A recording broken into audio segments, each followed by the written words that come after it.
as well as turn on transcription. So I'm going to enable it on my side. You can turn it off on your side if that is distracting for you. My name is Dr. Alicia Shadaman. I'm pleased to welcome you today to our webinar, Growing Giving, Inspiring the Next Generation of Philanthropists. I'm the director here of the Center for Nonprofit and NGO Studies at NIU. We have an interdisciplinary undergraduate program in nonprofit and NGO studies, and we offer webinars, workshops, training related to the nonprofit and NGO sector in Northern Illinois. I'm pleased to welcome two of our guests today, and I've been chatting about doing something like this, I guess, for a while with both of them, because I know them both individually, but they don't know each other, so this is actually going to be fun. We're going to learn about each other's programs here as we go. So I want to thank you both for agreeing to participate in our event today.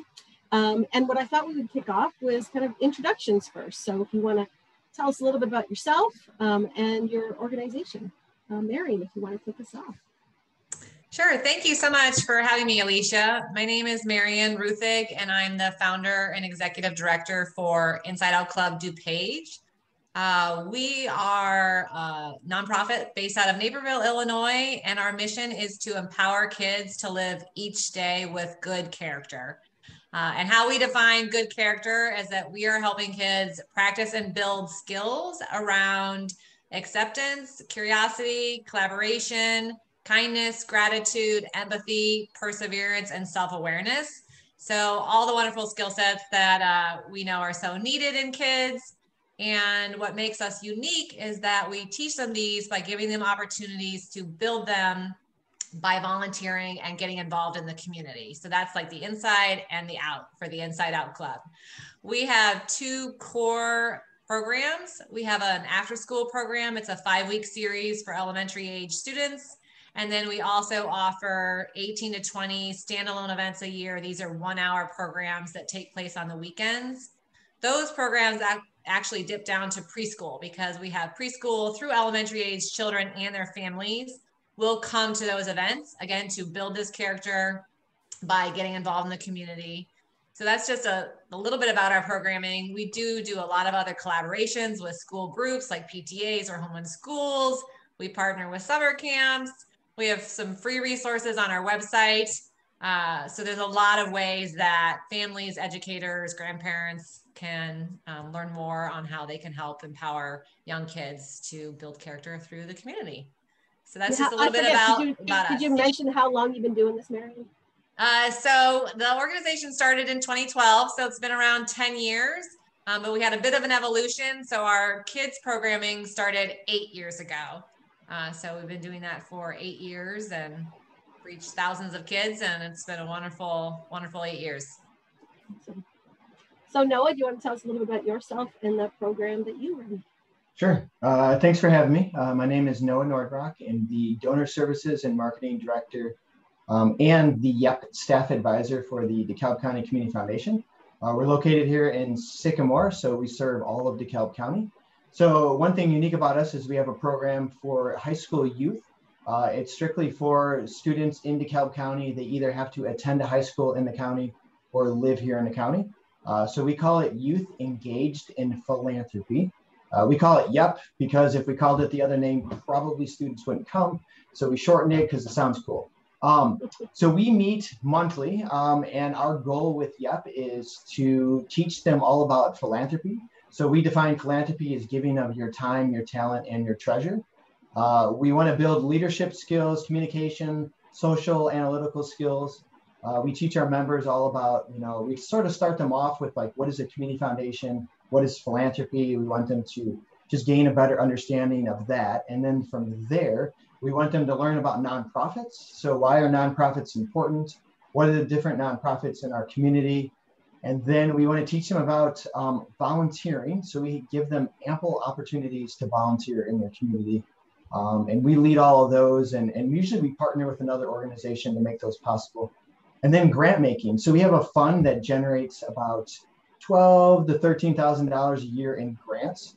And so our students they have the opportunity to review grant applications and then to award grant money each and every year to different nonprofits in DeKalb County. So I personally have been doing this about 7 years.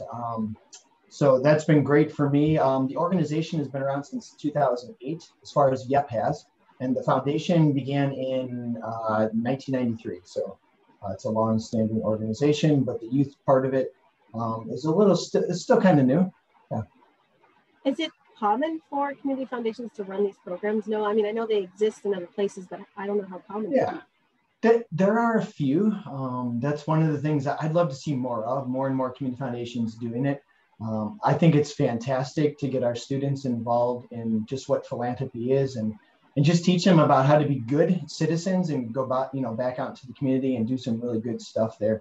Locally, I know of a few surrounding us.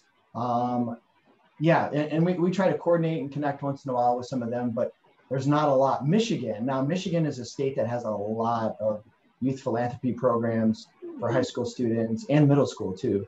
And sometimes we'll attend conferences there because they have a really good grasp on just that whole statewide network of that. So Marion, Noah brought up that the term philanthropy, is that something that you specifically talk about? You talk about volunteering, but do you also talk about philanthropy and how that's defined in your work? So because we work with preschool and elementary age children, we don't bring up the term philanthropy, but we really are helping them build that foundation because a lot of what we do is around service and volunteerism. So students will learn about nonprofits that they are then doing projects to help support. So last year we had over 1,500 service hours where the students themselves were the ones that were making the impact on, animals, planet, seniors.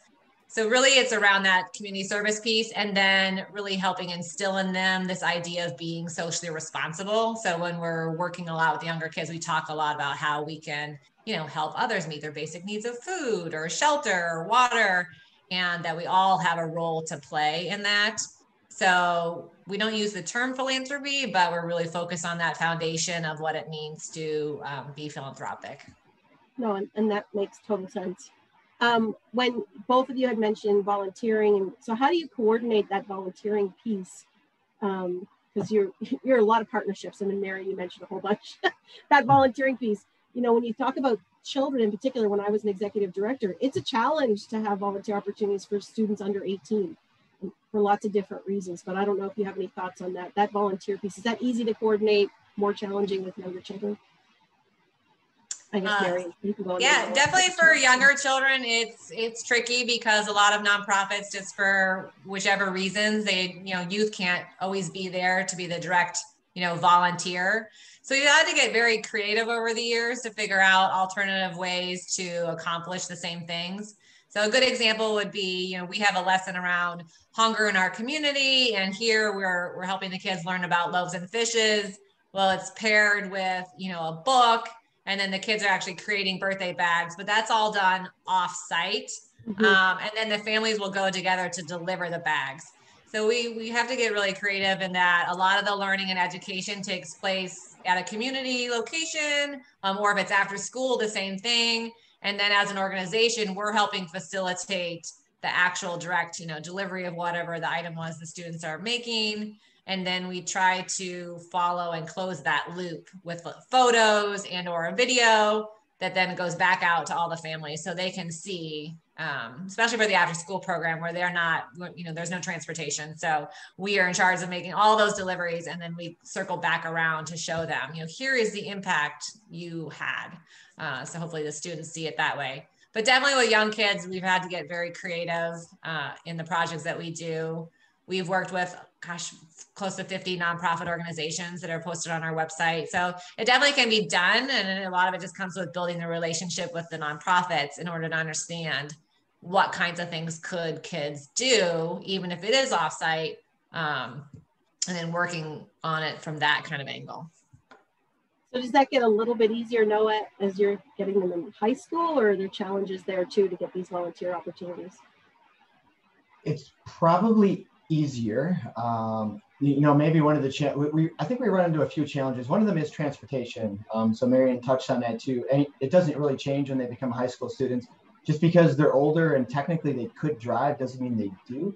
Not all of them have their license. Not all of them actually want to drive. So sometimes that's a challenge still trying to get them to different locations because of that.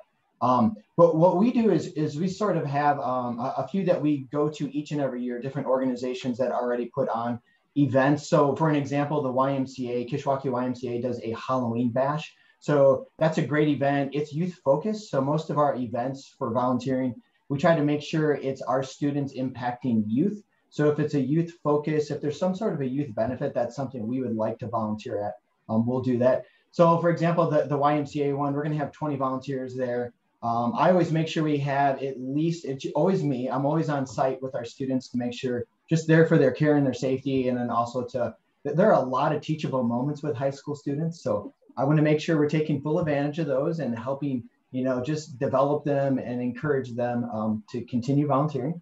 But then sometimes we get too many volunteer requests too. So that's another side of the challenge. Organizations last minute asking for volunteers. I totally understand why they're doing that, but that's kind of not how we operate. We like to have things planned ahead of time so that way we can recruit the right amount of students. And, as you know, high school students, getting them to show up is half the battle. So sometimes it's tough to get them to show up to some of these events too. Well, I kind of forgot to ask too, what's the size of your program, Noah? And then I'll ask Marion too, like how many young adults are participating each year in the program? So we have 75 chairs total in our freight room, which is the big room that we meet in. We took in 85 students this year. So we don't have enough chairs. So the hope is they don't all show up at once because we'll be sitting on counters. But typically, there's a good 10 to 20 that don't show up and they alternate who's not showing up, whatever days. Not purposely, it just happens that way. So yeah, we have probably about 72 members that show up every single week to participate in the program. And it's grown a lot in probably the last 5-6 years. We were around 40 for the longest time. And then we tried some new recruitment tactics and that really has seemed to skyrocket. So we actually had to put a cap on some of the high schools in DeKalb County because we have too many students. We think the most applications we've ever received was 105, which is just too many students to have in the space that we have available. And you're probably seeing some of this too at NIU. We have students who, because we were not necessarily as in person the last couple of years with COVID, and now they're really coming back. So a lot more people showing up and a lot more engagement that they want. What have you seen, Marion? Have you seen kind of how many students are you serving, and is that growing? Is there more demand? Yeah, so definitely COVID kind of reset us back a little bit, but this year we are expecting around 550 kids in our after school series. So that's 1 5-week series in the fall and 1 in the spring. So 500 over the course of the year. Then in those one-time standalone activities, we're expecting around 300 to 360 participations in that program. And then through our collaborations in the summer with the summer camps, partners with the school districts, probably another 1,000 kids. So there's around 2,000 kids over the course of the entire year doing some sort of Inside Out Club activity to read and just kind of help them, again, just build those character skills and engage in the community. Both of you have been doing this for a while now. So has anything changed that you see kind of trends in the young people that are participating or things that might be affecting them that are affecting your program because you've been doing this for a little while? So anything that you've noticed kind of trends that you're watching or you're paying attention to? Marion? So one trend that I definitely see over the years that I've been doing this is that more and more kids are definitely aware of kind of what's going on in the world or, and different challenges or even just needs at their school. So one thing that we're trying to work more on is, how can we, really foster that sense of okay, well, we see needs and how can we empower kids and families to feel like I can help do something, right? I can, just because you're a third grader doesn't mean that you don't have, the power to make an impact. So that's something I think we're seeing more and more and we'll continue to see is just the desire of kids. I know these things are going on now. How do I do something about it? So that's something that we're kind of seeing and we're trying to provide more information to families to say, hey, here's a way that you can foster that. You could do this at home or this at home, or, just, again, trying to foster kind of that sense of and desire to do more. And Noah, do you see trends that maybe have changed over the years of doing this program with the youth, or they're wanting to get engaged? You talked about certainly demand to participate. Well, definitely in-person learning, I think, is like critical. They love it. They absolutely love the in-person part of it. One thing I have seen quite a bit, actually, it's pretty interesting to watch, is just how we communicate with students. So when I first started and took over the YEP program here, we were using Facebook a lot, and they had groups set up for Facebook. And for a while there were some students, and that was a decent way to communicate with them. But the more I've encountered over the last few years, and social media has just exploded. They aren't using Facebook. So they may use Facebook when they hit that, senior year and they begin, some college searches and things like that. But beyond college, yes, I see a lot of students, they'll reach out, and they'll follow YEP, or, they'll actually friend request me from time to time too. But we don't see that in the students anymore. The students are on Instagram, they're on TikTok.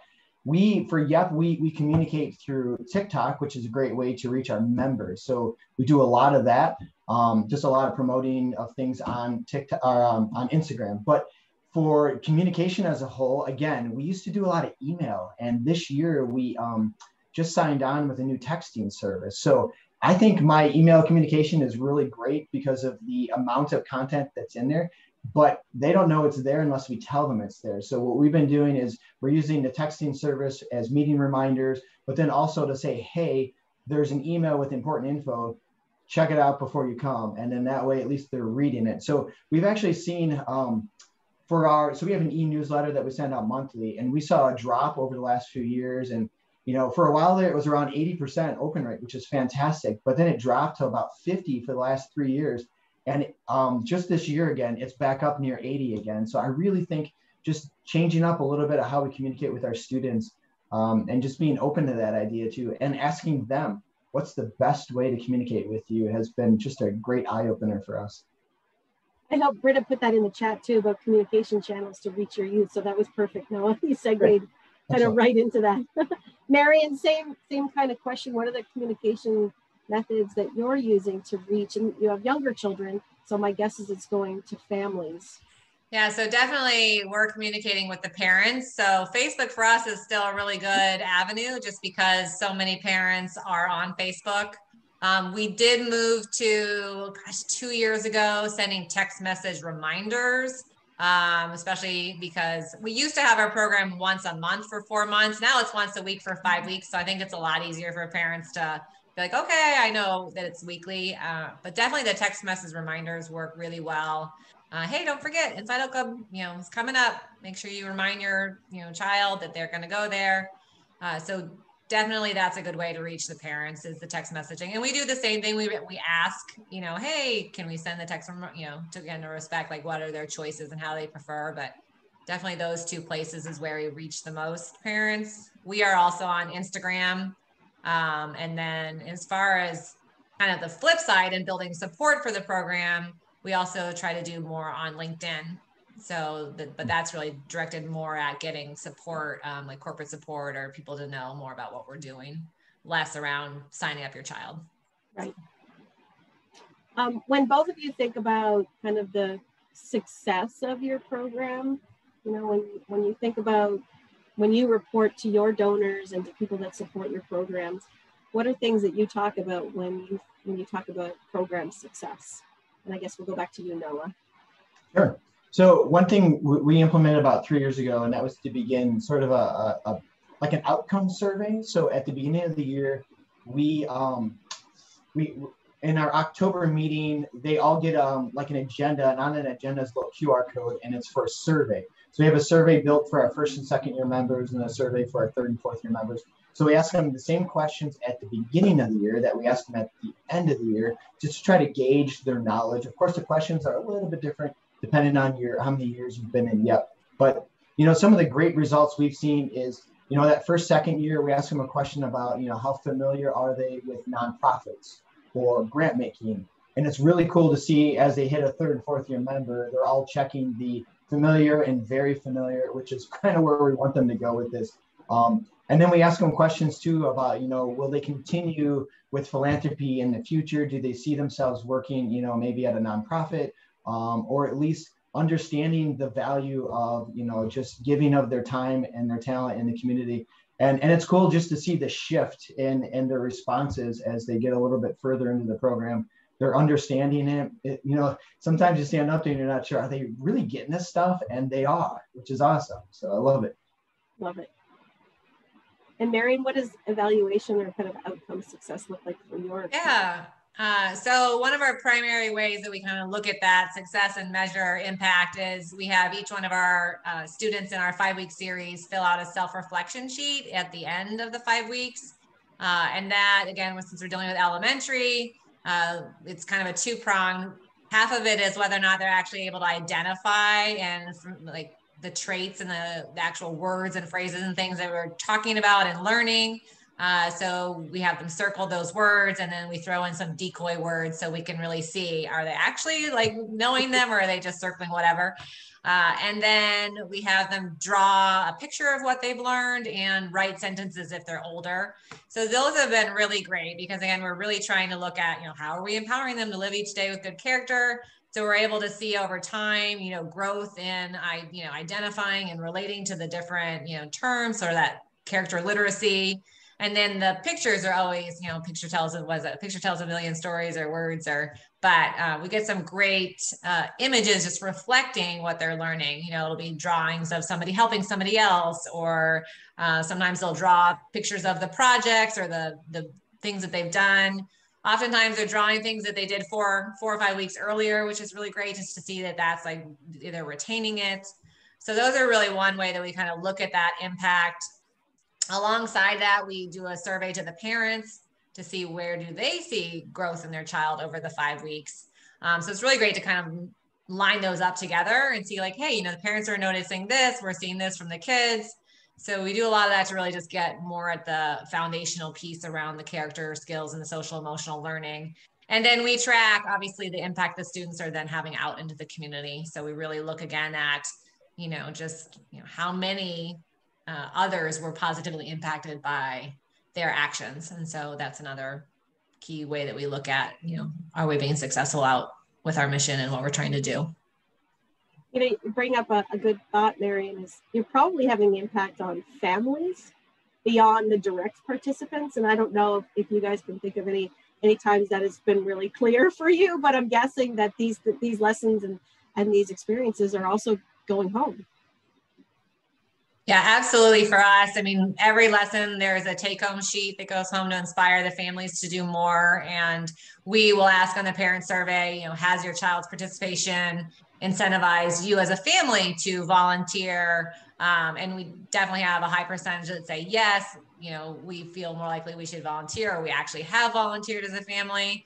So it definitely trickles home to the family. And we'll often hear parents report back, oh, you know, my child came home after X lesson and now they're telling me, Mom, you know, turn off the water if it was around like protect, you know. So it's great to hear that, you know, the kids are taking it back and helping pass that along to the families. And then it is impacting the whole unit, which is wonderful to hear. Yeah. Noah, do you get the same kind of feedback from families, or do they share that from the families? You know, so I actually wrote that down. That was a great point about asking the parents that question about, you know, has this program for their students like impacted them at all? Not something we're asking right now, but probably should. That's a great point. So when we send out our monthly communication through our e-news to our students, we also we have a separate one for the parents. So we do want to keep the parents involved the entire time. We want them to know, you know, when meetings are, but most importantly, we also want them to know the topics we're talking about. So from time to time, we'll add in small notes about things. For example, we ask about youth issues in DeKalb County. So we ask our students, what do you see are the youth issues in DeKalb County? And we share that data with parents because we also want parents to know, hey, these are the things that our students and our YEP members are saying are issues in DeKalb County. You know, so we'll kind of highlight the top 10 so they can all be aware of, hey, these are actual issues that whether or not other data says your students are saying these are the issues in your schools right now and in your community. And we do try to invite parents to do some things, you know, like attend our May meeting, which is where we hand out grant checks and things like that. We've had great feedback from parents about just their students, you know, their time in the program. And of course, you know, one of the promotions for YEP is that, you know, it looks great on a college application or a job resume, things like that too. So they of course are using that for that, and parents have been pretty vocal about how impactful that is. You know, hey, my student got into such and such school because I really feel like the YEP program was a great benefit to them in that. So yeah. So one of the questions I asked you to kind of think about, if you had all this way more resources and time to expand your program, or would you, and if you would, kind of how could you expand if you had pretend unlimited resources? How far do you think it could go? And Noah, maybe if you have an answer first, I'll go back to Marion, because I'll sure you guys know. Yeah. I do. I'm sure we've all dreamed about if we had more money, what would we do? So yes, actually, we would definitely grow. So as I mentioned at the beginning, my job title is split. So I wear 3 different hats here. One of them is YEP, and YEP is a small percentage. It's like 15% of my time. The rest of the time is donor services and marketing for the foundation. So if I had more time, more resources, more money, you know, of course, we would grow the program. I think that would be an easy thing to do. Better alumni engagement. That's definitely something we don't do very well because we don't have time. We don't have the resources and the time to put into, you know, we try to follow up with our alumni to see where they're at now. And then of course, you know, what impact YEP has had on them. So we have these really cool alumni videos that, you know, we ask them to do once in a while. So we would definitely grow that program. And then also I would love to start a program for those students who have graduated high school and they're kind of in that young adult middle stage there. So, you know, they're in their 20s at some point. It's just a program for them, like a young adult philanthropy program. They could be in college, they could be in careers, but just a program through the foundation that's sort of similar to YEP, where, you know, we're continuing the discussion of philanthropy and how to be just a good community steward and what that looks like in that time of their life. So those are 2 things that come to mind right away for me. Yeah, that would be on my bucket list too. So if we find resources, we should talk. That'd be awesome. Marion, what about you? If you had additional resources, where do you think the growth is? Yeah, so we actually are launching a new program this fall. So I saved it to tee it up now because it's for middle schoolers. So this is one area that we are growing into. So for years, I think every year since we started the elementary school program, parents would always keep saying, can you do something in middle school? There's such a need. So the new program for middle school is called Business Designers for Good. And it's really like an entrepreneurship umbrella. So students will be over 6 weeks designing and presenting a business that'll do good in the world. But the 4 pillars of the program are entrepreneurship, social responsibility, emotional intelligence, and leadership. So along the way, they really have to show up and identify, well, who am I? What are my strengths? How would I form a team? Who would be on that team? Well, what's our audience? So they're really going to walk through a lot of just great foundational character building things. But then the entire time they're thinking about, okay, well, what causes are we passionate about? How can we make an impact as an individual? How can we make it as a business? What kind of business? You know, nonprofit, for-profit, you know, something in between. So I'm really excited about that program and the potential to grow into more middle schools.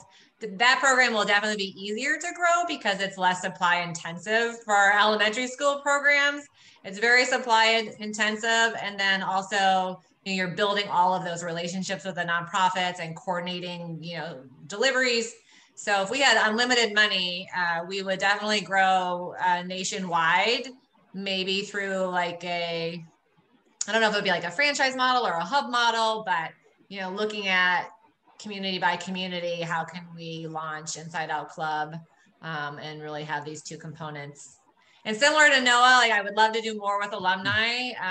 We finally have our just more of an operational side, our, you know, CRM, which is like where we store all the data, to a place where I should be able to pull reports now that says, let me know all the kids who did Inside Out Club, you know, 4 times in elementary school, and then we could follow up with them now. So I'm really excited to do more of that work. But definitely with unlimited resources, we could reach a lot more kids, and then they would go out and, you know, make everything, you know, make the world a better place. So it'd be great. And I know a little bit about your history and background. So this is also bringing your worlds together, right? when you think about the program that you started, and maybe I was going to ask it near the end, but is this the work you thought you'd be doing? As because I deal with college students, is this the work you thought you'd be doing in college? And is this the career path that you were on? So for me personally, you know, it's weird. I grew up one of 7 kids. I'm legally one of 11 children. And I saw a lot of my siblings really struggle when I was younger. So when I was younger, I was like, I'm going to go into education. I thought maybe I'd be a teacher. And then somewhere along the line, I was like, no, I'm going to be more practical. I'm going to go into business. So when I left college, I became a CPA and worked in public accounting for 7 years. Then worked. So anyway, so yeah, it was really around a decade before I was sitting in the right place with the right open mind and had this idea for this organization and quit my job and started it. So if you'd asked me when I was a child if I'd be doing this kind of work, I'd be like, oh yeah, maybe that sounds, you know, maybe I would be, because it's an education. And then, but so it took a roundabout path to get here. So now you're doing curriculum development, and then you're getting into the business side too. Yes. So yeah. Awesome. And Noah, what about you? And if you could look back at that younger version of you, and now I know you have lots of hats at the foundation. So yeah. Well, I have a very non-traditional path even into, I graduated from high school. I went to college one day. I hated it. So it took me 3 years to go back to college. But when I did, so my degree was in visual communication. So I'm a graphic designer by trade. I love that type of work. You know, I love photography. But I've always wanted to do like good things with the talents I've been given. So, you know, I sort of got into the nonprofit world through Kish Health System, just working there in the marketing department, and then eventually over here at the foundation. But, you know, I've always enjoyed working with youth too. So that was kind of a part of me that was always there. It just never, like, I didn't have the opportunity to do that. So thought it was really cool with the foundation here, just the work that they have a program like this. I mean, I get psyched up on, you know, Monday nights when we have our YEP meetings. Like, I don't know, I enjoy watching these kids thrive. And one of the really cool things I didn't mention yet about YEP is that it's youth led. So we have 6 students who actually, they all have chair positions in the program, and they lead this committee of students. So literally it's adult directed, youth led. I stand in the background, literally sit in the back, and I snap photos throughout the meetings. If they need my assistance, I'm there, but otherwise they run the whole thing. They introduce speakers, they're in charge of time. So it's cool. It's just a joy to see them doing cool stuff. But no, I did not, this is not where I thought I'd be, you know, way back in college. So no. And the reason I always ask this, because like almost 10 out of 10 times, everybody's like, of course not. But there were inklings of things. Yeah. You know, like I liked working with kids, or I thought I'd, you know, go into education, and then things aligned and I worked really hard and kind of got to where I am. So I like sharing those stories with college students, because they think at 20 they've got it all figured out, and if they're nervous if they don't have it all figured out, and you're like, don't worry. Like things will work out, opportunities will come. So in the chat, and Alexandra, if you want to ask your question about engaging young people in junior boards or you know, young professional boards, things like that, that's definitely something where a lot of organizations are exploring. So Alexandra, if you want to make your comment or question.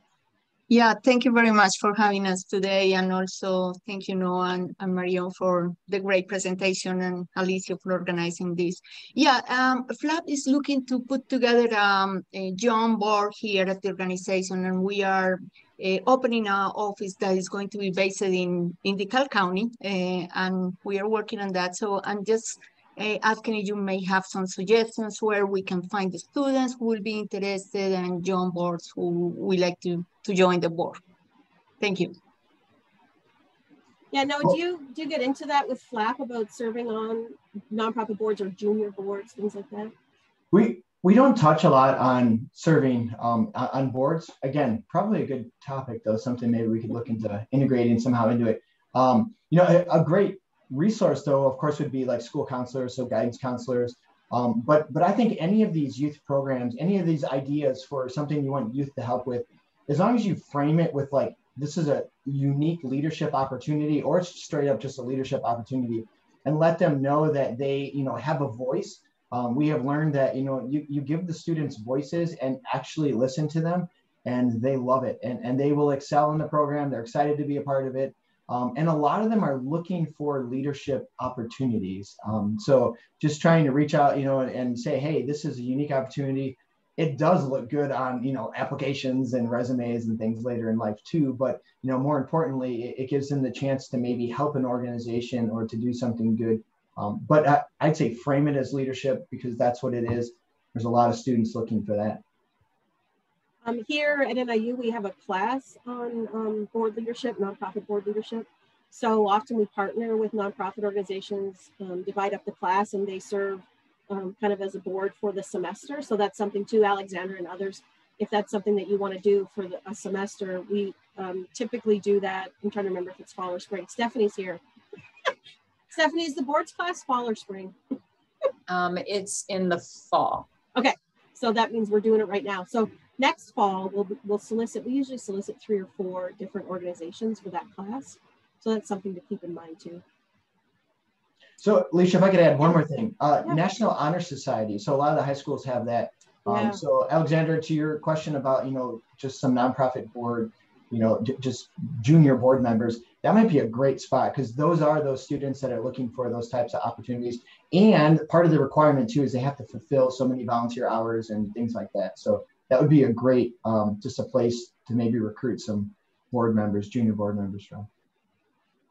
I know I had an individual reach out to me because they do like their high school like Key Club, Rotary and other Kiwanis and other folks. They have kind of high school clubs that are focused on community engagement and leadership opportunities.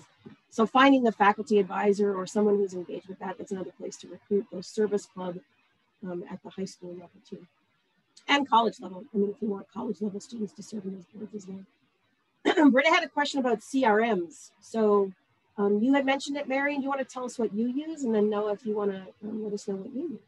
Sure. So we are, again, we're a very small organization. I'm the only full-time employee. We have 2 part-time staff. So we started out with Salesforce, which has a free licenses for nonprofits, but I'm not sure if people are familiar, but Salesforce is, a global, very large platform designed first for for-profit corporations, and then they very kindly created a nonprofit. But what we didn't like about it is that inevitably you need customization because it's a very wieldy, large program.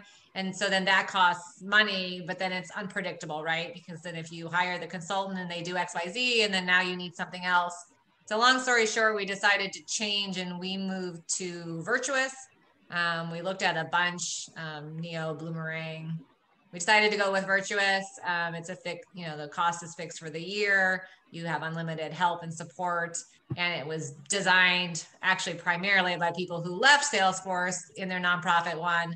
So it's focused and built just for nonprofits and has a lot of really great marketing tools, things like, automated emails. So if you get a new participant, it can say, send them this email, and then 4 days later, send them this email. And then, so there's a lot of really great things in there. We're just a year into it. So that's what we're using. There's a lot of things I like about it. There's things I wish would be different, but I think that's just kind of the way it always goes. Yeah.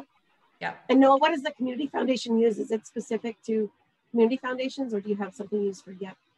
Well, so we use for the community foundation, it's called Community Suite. So that integrates all our, donor data along with our grants, all the different funds that we have. We haven't quite used it for YEP. We actually have been, and so we're only 2.5 years into using that new product. So we're beginning to have discussions about how do we integrate YEP members into that, because it just gets a little tricky on the back end with, family groups versus, because when you do mailings and things, you don't want like 5 of them going to the same household. So we're just trying to work through some of that. How do we identify them as YEP members on there, and then follow them up and then mark them as alumni when they become alumni and so on. So there's a little behind the scenes with that. Currently right now, we do all of our stuff through Google Forms. So all the application data, everything goes through Google Form.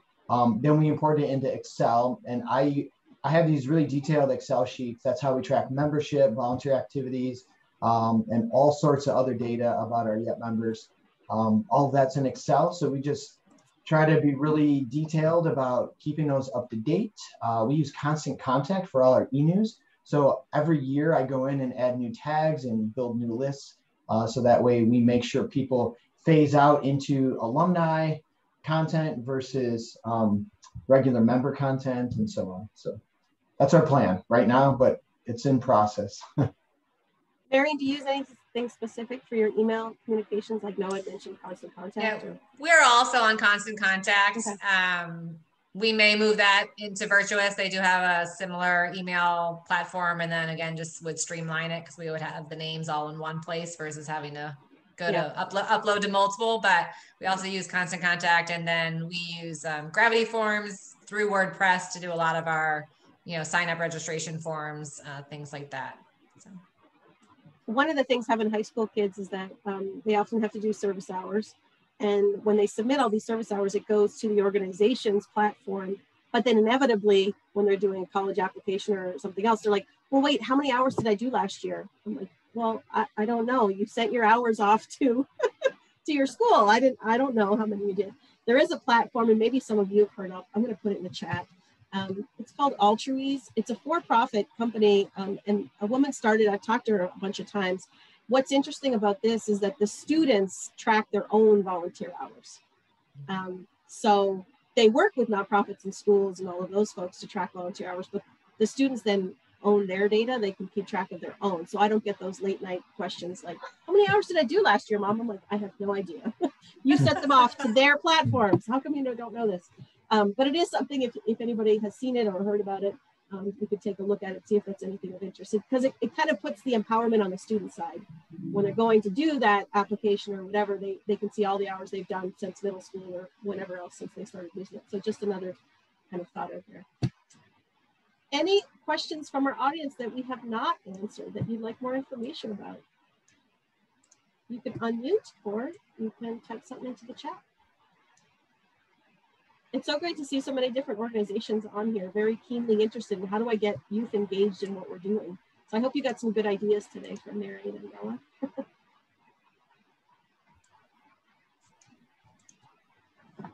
I'm going to throw my contact info in the chat. So if anyone just has anything afterwards, they can always feel free to send me an email.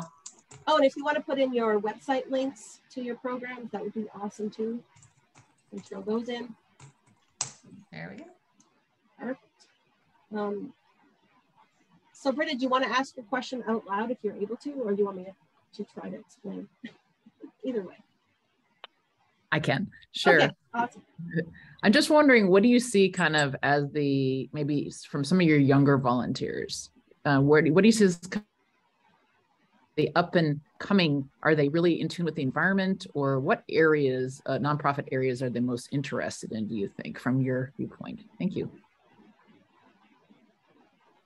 So since I work with younger kids, the favorite is always animals. I think it's been that same way for 8 years, but they definitely do have passions around the environment as well. I know, like, we do like a trash pickup, or we've done some bridge cleanups and other things. They really love and engage in those. And that's nice. You can kind of scale that to the age of the participant too. So.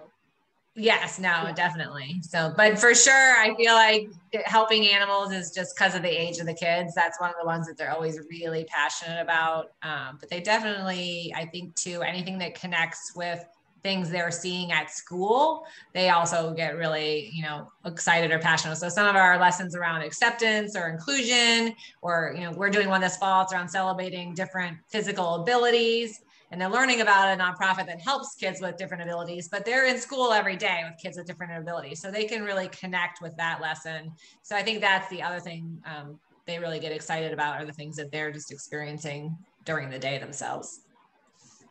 Noah, anything that you're seeing around particular causes or types of volunteer activities that your students are interested in? Well, we try to throw them a variety of them. Probably a lot of them are along the lines of like health and human services type things, just helping people in need.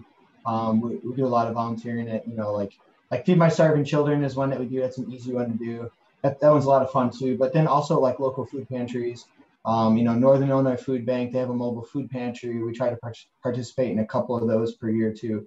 I think above all, like there's a lot of just students that, with a variety of interests, but they do kind of seem more along the lines of, their interest in nonprofit stuff is more about those that are helping people in need. So maybe that's a little bit of a shift from, when they're younger, maybe they're beginning to finally, have some empathy towards people too, beyond like animals and things too. But at least that's what we've seen. They do tend to talk about those things. We have a really cool additional committee of YEP called YEP 2.0 Pro. So it's proactive grant making. So the students look at what they said were the youth issues in DeKalb County, and then they pick kind of like the top 5, and then they just like kind of see like, can we do something about any of these? And then they have some grant money that they can use to try to do something about that. So lack of youth involvement in the community was one of them. And then the other one was anxiety. So over the last 3 years now, those have been the 2 that they've sort of decided that they want to try to move the mark on in the community, which is pretty cool. That is very cool. That's really cool. Yeah. Well, and both of you, I guess the whole purpose of this is really youth empowerment, right? That if they are passionate about something, that they can do something about it. I mean, I think that's what both of you at the end kind of want to do, and that's an amazing outcome for sure. Anything else from anyone? I do want to note that when we are recording, we're going to upload it to YouTube, so feel free to share. And we have a couple of upcoming programs. So coming up next week, we're doing an in-person, and it's with the new Business Innovation Law Clinic here at NIU in DeKalb. So that's around risk assessment. For all the things that go on in the nonprofit world, there can be potential risks, engagement with others or engagement on site or volunteers, that kind of stuff. So the legal clinic professor will be there and kind of go through kind of a series of evaluations of your nonprofit and where the risks are and what you can do about it. Then the new legal clinic here will work with nonprofit organizations on maybe things like contracts or negotiating those things. So if you're interested in that, you can sign up by December 1st. And then we're doing some kind of these lunch and learn things, 12 to 1 o'clock in November. Some of them are, they're all posted on our website. So if you're interested, you can always check it out there. And then we try to do a monthly e-newsletter. We use Constant Contact too. And we'll send that out probably next week. And it'll have a list of all of our upcoming events as well. So I want to thank Noah and Marion for coming, give you a virtual class. Thank you. Yes, thank you. Awesome. Please reach out to them. Reach out to us anytime we can be of assistance here in the center. And have a great afternoon, everyone. So, thank you. Thank you.